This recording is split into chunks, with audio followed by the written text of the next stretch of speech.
علم کی بڑی اہمیت ہے۔ اللہ تبارک و تعالی نے علم کی بنیاد پر آدم علیہ السلام کو فرشتوں پر فوقیت عطا فرمائی۔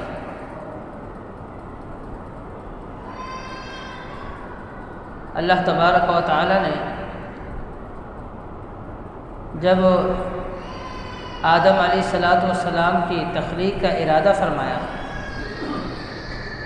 اللہ تبارک و تعالی نے فرشتوں سے اس کا تذکرہ فرمایا۔ وَإِذْ قَالَ رَبُّكَ لِلْمَلَائِكَةِ إِنِّي جَاعِلٌ فِي الْأَرْضِ خَلِيفَةً، اور جب آپ کے رب نے فرشتوں سے کہا إِنِّي جَاعِلٌ فِي الْأَرْضِ خَلِيفَةً، کہ میں زمین میں ایک جانشین بنانے والا ہوں، تو فرشتوں نے جواب دیا أَتَجْعَلُ فِيهَا مَن يُفْسِدُ فِيهَا وَيَسْفِكُ الدِّمَاءَ، کیا آپ اس زمین میں اسے لانا چاہتے ہیں جو فساد برپا کریں گے اور ایک دوسرے کا خون بہائیں گے؟ وَنَحْنُ نُسَبِّحُ بِحَمْدِكَ وَنُقَدِّسُ لَكَ، ہم تو آپ کی تسبیح بیان کرتے ہیں اور آپ کی پاکی بیان کرتے ہیں۔ تو یہ ایک اعتراض فرشتوں نے کیا تھا انسان کی تخلیق کے متعلق۔ اللہ تبارک و تعالی نے فرمایا انی اعلم ما لا تعلمون، جو میں جانتا ہوں تم نہیں جانتے۔ اللہ تبارک و تعالی نے آدم علیہ السلام کی تخلیق فرمائی، اور پھر اللہ تبارک و تعالی نے آدم علیہ السلام کو کچھ چیزیں سکھائی، کچھ چیزوں کا علم دیا، کچھ چیزوں کے بارے میں بتایا۔ وَعَلَّمَ آدَمَ الْأَسْمَاءَ، کچھ چیزوں کے نام سکھائے۔ ثُمَّ عَرَضَهُمْ عَلَى الْمَلَائِكَةِ، فرشتوں سے کہا کہ ان چیزوں کے ناموں کے بارے میں بتائیے کہ یہ کیا کیا ہے، ان کے کیا کیا نام ہیں۔ تو فرشتوں نے بتانے سے انکار کیا، فرشتے بتا نہیں سکے۔ اللہ تبارک و تعالی آدم علیہ السلام کی طرف مخاطب ہوتے ہیں، فرماتے ہیں یا آدم انبئہم باسمائہم، آدم آپ خود ان کو بتائے ان چیزوں کے ناموں کے بارے میں۔ فلما انبأہم باسمائہم، اور جب آدم علیہ السلام نے ان چیزوں کے ناموں کے حوالے سے وضاحت کر دی، اللہ تبارک و تعالی نے فرمایا انی اعلم ما لا تعلمون، کیا میں نے تم سے نہیں کہا تھا کہ میں وہ چیز جانتا ہوں جو تم نہیں جانتے؟ اگر انسان کو علم سکھا دیا جائے، انسان کو علم دے دیا جائے، تو اس علم کی بنیاد پر وہ فرشتوں سے بھی افضل ہو سکتا ہے۔ علم ایک ایسی چیز ہے کہ یہاں آپ غور کریں، ایک طرف فرشتے ہیں اور ایک طرف آدم علیہ السلام ہیں۔ اللہ تبارک و تعالی آدم علیہ السلام کو کچھ چیزوں کا علم سکھا رہا ہے، سکھانے والا بھی اللہ ہے، اور پھر اللہ تبارک و تعالی اس علم کو بنیاد بنا کر فرشتوں پر اس کی افضلیت کو ظاہر فرما رہا ہے۔ تو یہ علم جو ہے اس کی بڑی اہمیت ہے۔ فرشتوں نے تو انکار کر دیا تھا، کہا کہ سبحانک لا علم لنا، اللہ تو پاک ہے، ہمیں کوئی علم نہیں، الا ما علمتنا، سوائے اس کو جو تو ہمیں سکھائے۔ آدم کو تو نے سکھایا، اگر ہمیں بھی تو سکھا دے تو وہ ایک الگ مسئلہ ہے، لیکن ہمیں اس کا کوئی علم نہیں ہے۔ انک انت العلیم الحکیم، تو ہر چیز کو خوب جاننے والا اور ہر چیز کے بارے میں خوب حکمت رکھنے والا ہے۔ تو محترم بھائیوں، اللہ تبارک و تعالی نے محمد الرسول اللہ صلی اللہ علیہ وسلم پر فرشتہ جبریل علیہ السلام کو جب غار حرا میں بھیجا، جبریل علیہ السلام آتے ہیں اور آپ کو پکڑ کر خوب اچھی طرح دباتے ہیں اور آپ کو گلے لگا کر، آپ کو دبا کر، آپ کو اچھی طرح دبوچ کر اور آپ کو پڑھنے کا حکم دیتے ہیں، اقرا، پہلی وحی ہے اور پڑھنے کا حکم ہے، اقرا، پڑھ۔ پیغمبر جواب دیتے ہیں، صحیح بخاری کی حدیث ہے، بالکل ابتدا کے اندر امام بخاری نے باب بدء الوحی کی بالکل شروع احادیثوں میں اس حدیث کو نقل فرمایا۔ تو جبریل علیہ الصلوۃ والسلام نے تو فرمایا اقرا، پڑھ۔ محمد رسول اللہ نے فرمایا ما انا بقاری، میں پڑھا ہوا نہیں ہوں۔ پھر فرمایا اقرا، پڑھ۔ فرمایا ما انا بقاری، میں پڑھنے والا نہیں ہوں، میں نہیں پڑھ سکتا۔ فرمایا اقرا، پڑھ۔ فرمایا کہ میں پڑھنا نہیں جانتا۔ اب ما انا بقاری، 3 مرتبہ اقرا کا حکم ہے تکرار کے ساتھ، اور تینوں مرتبہ جواب ہے ما انا بقاری، اور تینوں کا معنی الگ ہو سکتا ہے، کیونکہ یہ ما یہ نافیہ بھی ہوتا ہے۔ ما انا بقاری پہلی مرتبہ ما نافیہ کہ میں نہیں پڑھ سکتا، اور دوسری مرتبہ اس ما کو استفہامیہ اگر بنایا جائے، ما استفہامیہ سوال کے لیے بھی آتا ہے، تو اس کا معنی یہ ہوا کہ ما انا بقاری کہ میں کس طرح پڑھوں، میں کس طرح پڑھ سکتا ہوں۔ تو علماء نے، محدثین نے بڑے اس حدیث کے متعلق ما انا بقاری جو 3 مرتبہ کہا ہے، اس کے 3 مختلف معنی بھی بتائے ہیں، اور بڑے اس نکات کو واضح کیا ہے، ظاہر کیا ہے۔ تکرار کے ساتھ ایک ہی بات ہے، اقرا اقرا اقرا۔ اور اسی طرح یہ جو 5 آیت کریمہ نازل ہوتی ہے، اور جب آپ چوتھی مرتبہ اللہ کے حکم سے پڑھنا شروع کرتے ہیں تو یہ 5 آیات آپ پر نازل ہوتی ہے، 5 آیت، اور ان 5 آیتوں میں 2 مرتبہ تو اقرا ہے، 3 مرتبہ جبریل نے کہا اقرا، اور 2 مرتبہ یہی ان 5 آیتوں میں اقرا کا ذکر ہے۔ اقرا بسم ربک الذی خلق، اقرا بسم ربک الذی خلق، خلق الانسان من علق، اقرا وربک الاکرم، 2 مرتبہ۔ اب اللہ تبارک و تعالیٰ نے پڑھنے کے علم کی عظمت کو ظاہر کیا ہے۔ پہلی بار اللہ تبارک و تعالیٰ نے اس علم کے ساتھ، پڑھنے کے ساتھ اپنے خالق ہونے کو واضح کیا ہے، اپنے خالقیت کا اظہار کیا ہے اس علم کے ذریعے۔ اقرا بسم ربک الذی خلق، پڑھ اپنے رب کے نام جس نے تجھے پیدا کیا ہے، پڑھ اپنے رب کے نام جس نے تجھے پیدا کیا، بسم ربک الذی خلق، خلق الانسان من علق، جس نے انسان کو ایک لوتڑے سے پیدا کیا، اقرا وربک الاکرم۔ اب دوسری مرتبہ جب اقرا ہے، پڑھنے کا حکم دیا، یہاں پر اللہ تبارک و تعالیٰ نے اپنی عظمت کا اظہار کیا کہ پڑھ اپنے رب کے نام الاکرم، جو بہت ہی زیادہ باعزت ہے۔ یہ اللہ کی عظمت اور اللہ کی جلالت، اللہ تعالیٰ کی بزرگی یہاں پر خوب اچھی طرح واضح کیا گیا ہے۔ تو پتہ چلا کہ یہ پڑھنے سے ہی اللہ تعالیٰ کی خالق ہونے کا، اور پڑھنے سے ہی اللہ تعالیٰ کی عظمت کا پتہ چلے گا، اس کا اندازہ ہوگا، اور جو نہیں پڑھے گا تو اس کو نہیں پتہ چلتا۔ اور اسی طرح پھر اللہ تبارک و تعالیٰ نے پڑھنے کے جو کچھ چیزیں ہیں، کچھ ذرائع ہیں، ان کا ذکر کیا۔ فرمایا الذی علم بالقلم، پڑھ اس ذات، اس رب کے نام، وہ ذات الذی علم بالقلم، جس نے انسان کو سکھایا قلم کے ذریعے۔ یہاں ایک پیغام دیا کہ یہ جو قلم ہے نا، قلم، اس کی بڑی اہمیت ہے۔ اس قلم کے ذریعے ہی بندہ سیکھتا ہے، بندہ لکھتا ہے، سیکھتا ہے، اور پھر بندہ پڑھتا ہے، یاد کرتا ہے، اسے ازبر کرتا ہے۔ فرمایا کہ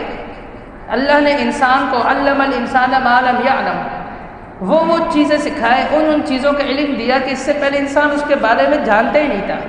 نہ واقف تھا وہ انسان، لیکن اللہ نے قلم کے ذریعے اس کو سکھایا ہے، قلم کے ذریعے اللہ نے اسے علم دیا ہے۔ اور یہی وجہ ہے ان کے پاس علم زیادہ ہے، جو یاد بھی کرتے اور لکھتے بھی، اور جو صرف یاد کرتے ہیں، رٹا لگاتے ہیں، لکھتے کم ہیں، تو ان کے پاس علم کم محفوظ ہوتا ہے، ان کے پاس علم کم محفوظ ہوتا ہے۔ یہی وجہ ہے صحابی رسول صلی اللہ علیہ وسلم کے بارے میں آتا ہے، وہ کہا کرتے تھے کہ میری حدیثیں دوسرے صحابی کے مقابلے میں اس لیے زیادہ ہے کہ میں لکھا کرتا تھا، وہ نہیں لکھا کرتے تھے، اور جن کی کم تھی انہوں نے بھی کہا کہ وہ لکھا کرتے تھے، میں لکھا نہیں کرتا تھا. اور جب بندہ لکھتا نہیں ہے وہ یہ سمجھ رہا ہوتا ہے میرے دماغ میں اتنا ازبر ہے کہ سوال ہی پیدا نہیں ہوتا کہ وہ نکل جائے، لیکن وقت کے ساتھ ساتھ وہ اس کے ذہن سے کچھ چیزیں نکل جاتی ہیں. اس کے ذہن کے اندر ازبر نہیں رہتی، اس کے دماغ میں وہ ازبر نہیں ہوتی، نکل جاتی ہے. لیکن جنہوں نے لکھا ہوتا ہے، قلم کو استعمال کیا ہوا ہوتا ہے، وہ اس کو دیکھ کے نکالتے ہیں. اب امام بخاری رحمۃ اللہ علیہ، اب آپ دیکھیں انہوں نے یہ کتاب لکھی ہے صحیح بخاری، اور کیا فرماتے ہیں، کتنی حدیثیں یاد کی ہے میں نے یاد کی ہے 3 لاکھ حدیثیں، 1 لاکھ صحیح، 2 لاکھ ضعیف احادیث. اب یاد کرنے کا بھی اپنا ہے، ایک اپنا سلسلہ. یہ نہیں کہ یاد کرنا آپ نے جو ہے شروع کیا تو اور آپ نے لکھنا چھوڑ دیا، ایسا نہیں تھا. آپ کے اس یاد کرنے کے متعلق علماء جانتے ہیں، بہت کم لوگ جانتے ہیں.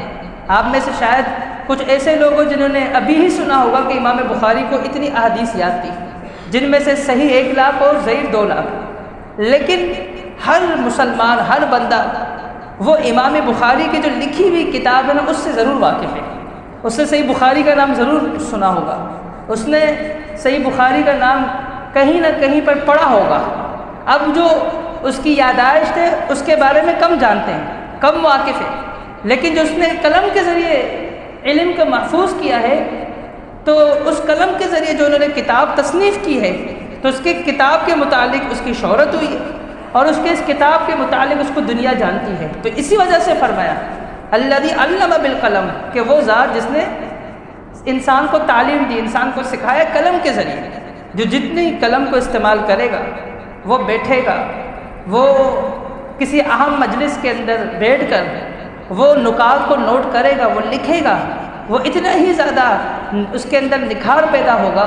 اور اتنا ہی زیادہ اس کا فائدہ ہوگا. اور جو یہ سمجھ بیٹھے کہ مجھے تو لکھنے کی ضرورت ہی نہیں ہے، ٹھیک ہے وقتی طور پر ضرورت نہیں پڑے گی، لیکن بعد میں اس کا وہ حافظہ نہیں رہے گا. وَمَن نُعَمِّرْهُ نُنَكِّسُ فِي الْخَلْقِ، اللہ نے فرمایا سورہ یاسین میں، جس کے عمر میں ہم اضافہ کرتے ہیں تو عمر میں جس طرح اضافہ ہوتا چلا جاتا ہے، بندہ بزرگی کی طرف جاتا چلا جاتا ہے، بندہ عمر میں بڑھتا چلا جاتا ہے. نُنَكِّسُ فِي الْخَلْقِ، اس کی تخلیق ہم کم کرتے چلے جاتے ہیں. جتنا عمر اس کا بڑھے گا، اس کی جو تخلیق ہے، اس کی یادداشت ہے، اس کے اعصاب ہے، اس کے جسم کے اندر جو طاقت ہے وہ کم ہوتی چلی جائے گی. اس کے اندر نقص پیدا ہوتا چلا جائے گا. کبھی گھٹنے پکڑے گا، کبھی پاؤں پکڑے گا، کبھی کہے گا یہ ہاتھ کام نہیں کر رہا، کبھی کہے گا یہ بازو جو ہے نا آج ٹھیک نہیں ہے، اور کبھی وہ کہے گا کہ ابھی تو میں نے بات کی تھی بھول گیا، کبھی بات کرتے کرتے بھول جائے گا، اور کبھی اپنی باتیں کیے ہوئے اس کو یاد نہیں رہیں گی کہ میں نے یہ بات کب کی ہے، میں نے یہ بات کب کی ہے، ارے آپ نے مجلس میں یہ بات کی، کہے مجھے تو یاد نہیں ہے. وَمَن نُعَمِّرْهُ نُنَكِّسُهُ فِي الْخَلْقِ، لیکن جو شخص لکھے گا، جب تک اس کا ہاتھ کام کر رہا ہے وہ لکھنے کا کام کرے گا، الذی علم بالقلم، تو اس کا یہ علم محفوظ رہے گا، اس کا وہ علم اس کے ساتھ رہے گا، اس کا وہ علم اس کے ساتھ ازبر رہے گا، اس کا وہ علم آگے تک لوگوں تک جاتا چلا جائے گا. ٹھیک ہے، سوشل میڈیا ہے، سوشل میڈیا میں بہت سارے ایپ ہے، آپ اس میں اپنی چیزیں ڈال سکتے ہیں، آپ لوگوں تک وہ پیغام پہنچا سکتے ہیں، لیکن نہیں پتہ یہ چیزیں کب بند ہو، نہیں پتہ یہ چیزیں کب ختم ہو جائیں، نہیں پتہ یہ کفار کے بنے ہوئے ہیں کب وہ ان چیزوں کو ختم کر دیں، ان پر بینڈ لگا دیں. لیکن جو قلم پر، جس علم کو قلم کے ذریعے لکھ کر محفوظ کیا گیا، جن چیزوں کو اس نے نوٹ کیا ہو، اپنے پاس لکھا ہو، وہ ختم نہیں ہونے والا، وہ ختم نہیں ہوگا. وہ کبھی بھی وہ اٹھ کر اسے دیکھے گا تو اسے یاد آ جائے گا، اس کے ذہن میں وہ بات دوبارہ آ جائے گی، بیٹھ جائے گی، ازبر ہو جائے گی. تو محترم بھائیو، الذی علم بالقلم، تو اللہ تبارک و تعالیٰ نے سب سے پہلے اپنے خالق ہونے کا تذکرہ کیا. اللہ نے پھر اس کے بعد اقرا کے ذریعے اللہ تبارک و تعالیٰ نے اپنے عظمت اور اپنے جلال کا تذکرہ کیا. پھر تیسری مرتبہ اللہ تبارک و تعالیٰ نے علم کے جو ذرائع ہیں، مضبوط ذرائع، ان کا تذکرہ کیا. وہ چیز جس سے علم محفوظ ہوتی ہے، اللہ نے اس کی وضاحت کر دی کہ وہ کیا ہے، وہ قلم ہے. قلم کے ذریعے اللہ تبارک و تعالیٰ نے انسان کو علم سکھایا ہے. تو علم کی بڑی اہمیت ہے، پہلی وہی ہے، اور یہ آیات کریمہ نازل ہو رہی ہے. علم کی اتنی اہمیت ہے کہ جناب عمر فاروق رضی اللہ تعالیٰ عنہ لوگوں کو کہا کرتے تھے، لوگوں تعلموا قبل ان تسودوا، تم علم سیکھو اس سے پہلے کہ تمہیں سرداری دے دی جائے۔ اب ایک سرداری کا جو سلسلہ ہے، سردارانہ نظام ہے، وہاں بڑے مسائل ہوتے ہیں، علم سیکھنے سے اکثر بندہ محروم ہی رہتا ہے، کیونکہ جرگے میں بیٹھا ہے، بار بار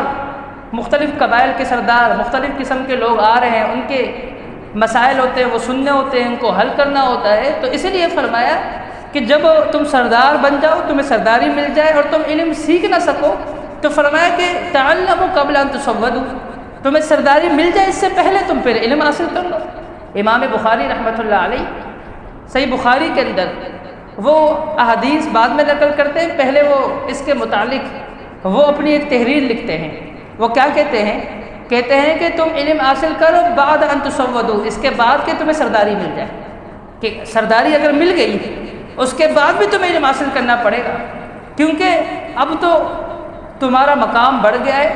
اب کچھ لوگ آپ کے ماتحت ہیں، اب زیادہ آپ کو ضرورت ہے۔ جناب عمر فاروق رضی اللہ عنہ کا اثر کیا تھا کہ سرداری مل جانے سے پہلے علم حاصل کرو۔ اور یہاں امام بخاری رحمۃ اللہ علیہ نے بخاری میں اپنا قول ذکر کیا ہے، نقل کیا ہے کہ سرداری مل جانے کے بعد تو پھر آپ نے اور علم سیکھنا ہے، اور تمہیں پڑھنا ہے، اور تمہیں مضبوط ہونا ہے، اب تمہیں فیصلے کرنے ہیں، اب تمہیں فیصل لوگ بنائیں گے، اب لوگ اپنے جھگڑے، اپنے مسائل تمہارے پاس لے کر آئیں گے۔ تو فرمایا کہ بعد ان تسودوا، یہ نہیں کہ سرداری تک تم جو ہے سردار بننے تک علم حاصل کرتے ہو بعد میں چھوڑتے ہو، نہیں، فرمایا سرداری مل جانے کے بعد تو تمہیں اور علم حاصل کرنا پڑے گا، تمہیں اور مہارت حاصل کرنی پڑے گی، تمہیں اور بہت کچھ سیکھنا پڑے گا، تمہیں بہت سارے مشاہدات کرنے پڑیں گے، تمہیں بہت سارے تجربات دیکھنے کو ملیں گے۔ تو یہی وجہ ہے علم کی بڑی اہمیت ہے، علم کی اتنی اہمیت ہے، اللہ تبارک و تعالیٰ نے قرآن کریم کے اندر فرمایا، اللہ نے کچھ مثالیں دے کر متقابلات ذکر کیے۔ متقابلات ہوتے ہیں کہ ایک چیز اس کی ضد، دونوں کو ساتھ میں ذکر کیا جائے، دن اور رات کو ساتھ میں ذکر کیا جائے، گرمی اور سردی کو ساتھ میں ذکر کیا جائے، دھوپ اور چھاؤں کو، زندہ اور مردے کو، دیکھنے والے نابینا کو، تو یہ متقابلات کہلاتے ہیں، متقابلات۔ اور اللہ نے ان متقابلات کو اس ترتیب سے بیان کیا ہے صرف بات سمجھانے کے لیے۔ ان متقابلات کا ذکر کب ہوتا ہے؟ یہ متقابلات کب ذکر ہوتے ہیں؟ جب کوئی اہم بات سمجھانا مقصود ہو۔ تو کیا فرمایا کہ یہ بتائیے پیغمبر، کیا دیکھنے والا نہ دیکھنے والا دونوں برابر ہے؟ هل يستوي الاعمى والبصير، فرمایا دونوں برابر ہیں، دونوں برابر نہیں ہو سکتے، سوال ہی پیدا نہیں۔ تو کوئی دنیا کا بندہ نہیں کہے گا کہ نابینا اور دیکھنے والا برابر ہے۔ تو فرمایا ولا الظل ولا الحرور، ان سے ذرا پوچھیں دھوپ اور چھاؤں ایک برابر ہے؟ پیغمبر ان سے ذرا سوال کریں، وما يستوي الاعمى والبصير، دیکھنے والا نہ دیکھنے والا، ولا الظل ولا الحرور، دھوپ اور چھاؤں، اور اسی طریقے سے مردہ اور زندہ، مردہ اور زندہ، وما يستوي الاحياء والاموات، جو احیاء ہے زندہ ہے اور جو اموات ہے جن کی موت ہو چکی ہے، کیا یہ ساری چیزیں برابر ہیں آپس میں؟ یہ متقابلات ہے۔ فرمایا جب یہ آپس میں ایک زمین پہ چلنے والا، ایک قبر کے اندر رہنے والا، یہ دونوں برابر نہیں ہو سکتے۔ ایک اپنے آنکھ سے دیکھتا ہے اور دوسرا جو ہے وہ نابینا ہے، دیکھنے سے محروم ہے، وہ دنیا نہیں دیکھ سکتے۔ تو فرمایا یہ دونوں برابر نہیں ہو سکتے۔ فرمایا دھوپ اور چھاؤں ایک برابر نہیں ہے، چھاؤں ایک الگ شے ہے، دھوپ الگ شے ہے، دونوں کی تاثیر الگ ہے، دونوں کی جو ہے اثر الگ ہے، اور دونوں ایسی چیزیں ہیں جن کے مختلف انداز میں جسم پر اثرات مرتب ہوتے ہیں۔ دنیا کو کوئی بندہ نہیں کہے گا کہ دونوں ایک ہی شے ہے، دونوں کے اثرات یکساں، کوئی نہیں کہے گا۔ تو فرمایا کہ جب یہ ساری چیزیں ایک برابر نہیں ہو سکتی تو ان سے ذرا یہ تو پوچھیں هل يستوي الذين يعلمون والذين لا يعلمون، تو کس طرح تم نے جاننے والے نہ جاننے والوں کو ایک ہی صف میں لا کر کھڑا کر دیا، ان کو برابر ٹھہرا دیا۔ ان سے کہہ دیجئے یعلمون، کیا وہ جو یعلمون جانتے ہیں، والذین لا یعلمون، اور جو نہیں جانتے، اہل علم اور جو جاہل ہے، کیا وہ دونوں برابر؟ دونوں برابر نہیں ہیں۔ آگے اللہ نے اس کی فضیلت بھی بتائی، فرمایا یرفع اللہ الذین آمنوا منکم والذین اوتوا العلم درجات، فرمایا یہ برابر نہیں ہے، اور اللہ تعالیٰ علم کے ذریعے لوگوں کو بلندی عطا کرتا ہے، ان کے درجات بلند کرتا ہے۔ والذین اوتوا العلم، وہ جن کو علم عطا کیا گیا ہے، جن کو علم سے نوازا کیا گیا ہے، یہ علم ایک حکمت ہے، یہ علم یہ ایک حکمت ہے، یہ قرآن کیا ہے؟ یہ حکمت ہے، یہ کتاب و سنت، یہ کتاب و حکمت کا علم، یہ اس کی بڑی اہمیت ہے۔ دنیا کے اندر بہت سارے علوم ہیں، بہت سارے سبجیکٹس ہیں، بہت ساری چیزیں ایسی ہیں جو مختلف قسم کے لوگوں کو مختلف اداروں کے اندر، مختلف انسٹیٹیوٹ کے اندر، مختلف کلاسز کے اندر، مختلف مراحل کے اندر پڑھائی جاتی ہے، لیکن یہ کتاب و سنت کا علم یہ ایک ایسا علم ہے جس کی اللہ رب العالمین نے فضیلت بیان کی ہے، اور یہاں تک اللہ تبارک و تعالیٰ نے اس علم کو سیکھنے کا حکم دیا ہے۔ اقرأ پڑھ، اقرأ پڑھ، فلولا نفر من کل فرقۃ منہم طائفۃ لیتفقہوا فی الدین، فرمایا کہ مومنوں میں سے ایک گروہ صرف دین کی تفقہ کے لیے، دین کی سمجھ کے لیے کیوں نہیں نکلتی؟ مومنوں میں سے ایک گروہ ایسا ہونا چاہیے کہ وہ نکلے، وہ ایک ایسی جماعت ہونی چاہیے کہ ان کا صرف مقصد کیا ہو؟ دین کی فقہ، دین کی سمجھ، دین کی مسائل شرعی احکام کو سمجھنا، تاکہ پھر وہ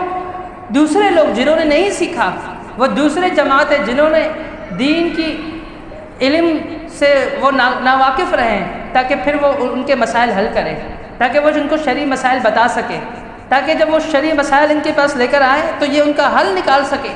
تو اللہ رب العالمین نے فرمایا مومنوں میں سے ایک جماعت ہونی چاہیے لیتفقہوا فی الدین، تاکہ وہ دین کے لیے جو ہے دین کی تفقہ کے لیے وہ نکلے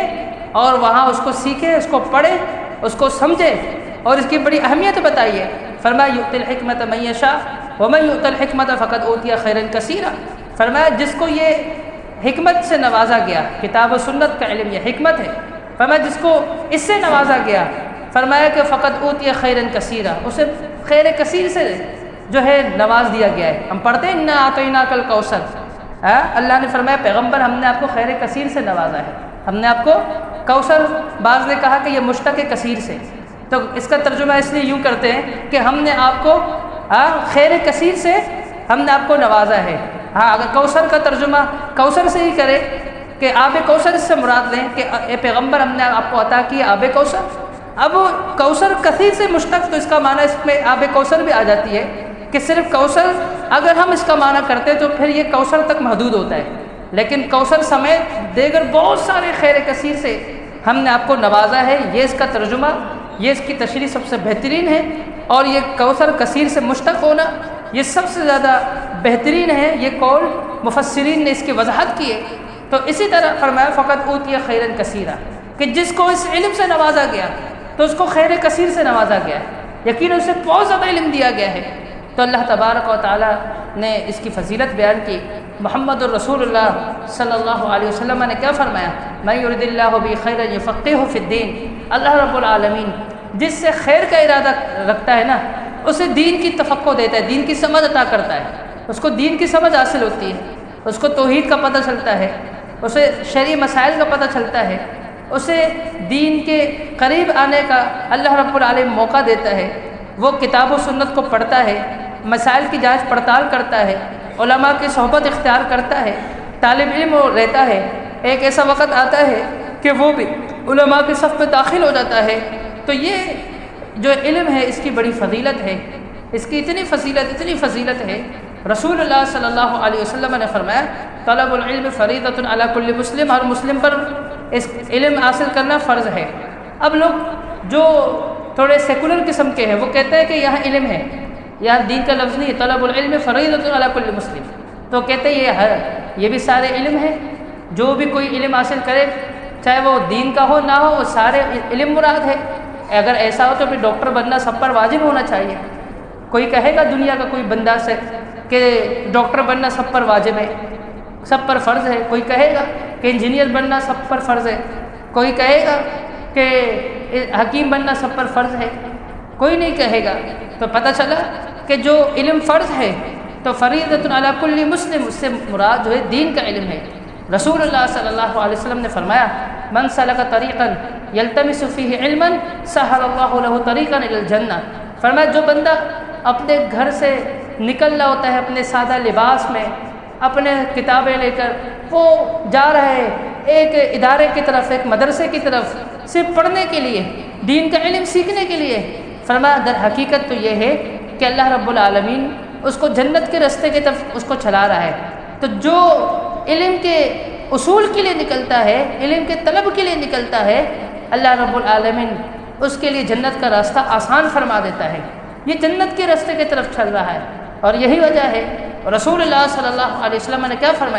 فرمایا کہ اس کے لیے جو فرشتے ہیں وہ اپنا پر بچھاتے ہیں۔ فرمایا کہ سمندر کے اندر جو حوت مچھلیاں ہیں وہ بھی اس کے لیے دعائیں کرتی ہے، حتی النملہ جو چھونٹیاں ہیں، نمل کہتے ہیں، سورہ نمل بھی ہے نا قرآن میں، نمل کا مطلب چھونٹی، فرمایا حتی النملہ، یہاں تک کہ جو چھونٹیاں ہیں اللہ کی سب سے ہلکی جو مخلوق ہے، ہلکی مخلوق، آپ چھونٹی کو پکڑیں، آپ بہت مشکل سے دیکھیں گے اس کے پاؤں کو، اس کے ہاتھ کو، اس کے منہ کو، بہت مشکل سے آپ کو نظر آئے گا، لیکن یہ ساری چیزیں اس کی موجود ہے۔ اللہ نے اس کو آنکھ بھی دی ہے، اللہ نے اس کو منہ بھی دیا ہے، اللہ نے اس کو جو ہے ہاتھ پاؤں بھی دیے ہیں، لیکن آپ کو بڑی مشکل سے نظر آئے گا۔ آپ دیکھیں اسے، بہت غور سے دیکھیں۔ اللہ رب العالمین نے اس مخلوق کا بھی ذکر کیا کہ یہ جو اللہ کی سب سے ہلکی مخلوق کی چھونٹی، یہ بھی دعا کرتی ہے کس کے لیے؟ طالب علم کے لیے، جو علم کے حصول کے لیے نکلتا ہے۔ کون سا علم؟ دین کے علم کے لیے نکلتا ہے۔ تو محترم بھائیوں، اس کی بڑی فضیلت ہے۔ رسول اللہ صلی اللہ علیہ وسلم نے کیا فرمایا اذا مات الانسان انقطع عنہ عمله الا من ثلاث، کہ جب بندہ مر جاتا ہے اس کا سلسلہ اعمال کا ختم ہو جاتا ہے سوائے 3 کے، اور ان میں کیا ہے؟ او علم ينتفع به، کہ ایک علم کہ اس کے مرنے کے بعد بھی اس سے لوگ فائدہ اٹھائیں، اپنی زندگی میں انہوں نے لوگوں کو فائدہ دیا، اب وہ دنیا سے جا چکا ہے، اب اس کا اعمال کا سلسلہ منقطع ہو گیا ہے، لیکن جو وہ سکھا کے گیا ہے یا جو وہ چھوڑ کے گیا ہے کتابوں کی صورت میں، تحریر کی صورت میں، تصنیف کی صورت میں، کتب کی صورت میں، تو پھر لوگ اسے پڑھتے ہیں اور اسے جو ہے نا آگے تک پہنچاتے ہیں، تو یہ اس کے لیے صدقہ جاریہ ہے۔ اور جو ایسے لوگوں کو تیار کرتے ہیں تو فرمایا ان کو انہی کے برابر اجر دیا جاتا ہے۔ رسول اللہ صلی اللہ علیہ وسلم نے فرمایا من دل علی خیر فلہ مثل اجر فاعلہ، فرمایا جو خیر کا داعی ہوتا ہے، خیر کی طرف لانے والا ہوتا ہے، خیر کی طرف بلانے والا ہوتا ہے، جو اس کو پڑھاتا ہے، جو اس کو سکھاتا ہے، یا جو اس کے لیے اسباب مہیا کرتا ہے، فرمایا کہ وہ اس کے لیے اتنا ہی اجر ہے جتنا اجر اس بندے کے لیے، اس عامل کے لیے ہے، اس فاعل کے لیے ہے جو وہ عمل کر رہا ہے، فرمایا اتنا ہی اجر میں یہ بھی شریک ہے۔ حالانکہ وہ پڑھ کر وہ پوری زندگی 60-70 سال کی زندگی اس پر عمل پہرا ہے، اس نے صرف ایک مرتبہ اس نے اس کی رہنمائی کی تھی، لیکن اللہ نے اس کا میٹر جاری کر دیا، ایسا میٹر جاری کر دیا کہ جب تک وہ اس کے لیے وہ عمل کر رہا ہے، وہ اس پر جو ہے قائم ہے، وہ اس پر چل رہا ہے، لانے والا یہ، رہنمائی کرنے والا یہ اچھا مشورہ دینے والا یہ، اس کے ساتھ تعاون کرنے والا یہ، تو اس کے اخلاقی اعتبار سے تربیت کرنے والا یہ، تو فرمایا من دل علی خیر فلہ مثل اجر فاعلہ، جتنا اس کو اجر ملتا ہے اس کے برابر اس کو اجر ملتا ہے، اس کے برابر۔ اور یہی وجہ ہے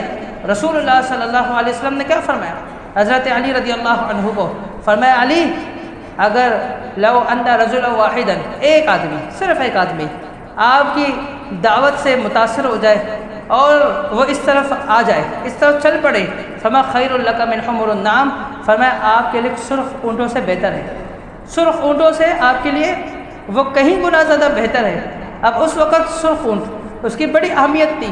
سرخ اونٹ آج بھی اس کی بڑی اہمیت ہے، جس طرح کالے کلر کا گھوڑا ہے اس کی بڑی اہمیت ہے، تو اونٹ کے اندر جس کی اہمیت ہے، جس کلر کی، وہ ہے سرخ اونٹ کی عربوں کے اندر بڑی اہمیت آج بھی موجود ہے، اور وہ بہت مہنگا، اس کی قیمت بہت زیادہ ہے۔ تو محترم بھائیوں، تو آج کی اگر سب سے بہتر سواری آپ لگا لیں، مرسیڈیز لگا لیں یا آپ لینڈ کروزر لگا لیں، یا آپ کے ذہن میں جو بہتر ہے، ہر بندے کی اپنی چوائس ہے، آپ وہ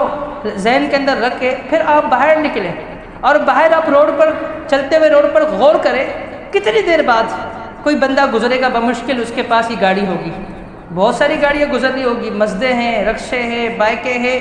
اور ریڈ بسیں ہیں، باقی پتہ نہیں کیا سے کیا، لیکن سب سے بہترین گاڑی کا اگر آپ آج کے حساب سے اپنا ذہن بناتے ہیں، آپ کہتے ہیں یار میرے نزدیک سب سے بہترین جو ہے مرسیڈیز ہے، آپ دیکھیں کتنی دیر بعد گزرے گی، تو آپ کو پتہ چلے گا کتنے کم لوگوں کے پاس یہ چیز آج موجود ہے۔ لیکن اگر آج بھی کسی کے پاس اس سے بہتر چیز موجود ہے تو وہ کون ہے؟ وہ ہے جو ایک بندے کو بھی جو لاتا ہے اس راہ کی طرف۔ تو ایسے لوگ بنے، مرسیڈیز اور لینڈ کروزر اس سے بہتر قیمتی چیزوں کو اکٹھا کرنے والے اور ان کے مالک بنے، تو ان کے مالک بننے کے لیے کیا کرنا پڑے گا؟ لوگوں کو اس راہ کی طرف لانا پڑے گا، لوگوں کو اس طرف لانا پڑے گا، لوگوں کی خیر خواہی کرنی پڑے گی۔ اللہ تعالیٰ سے دعا ہے کہ اللہ تبارک و تعالیٰ ہمیں اس علم کی اہمیت کو سمجھنے کی توفیق عطا فرمائے، اور اللہ تبارک و تعالیٰ ہمیں کتاب و سنت کا جو علم ہے اسے سیکھنے اور اسے سکھانے کی توفیق عطا فرمائے۔ وقولوا لہذا استغفر اللہ لی ولکم وآخر دعوانا الحمد للہ رب العالمین۔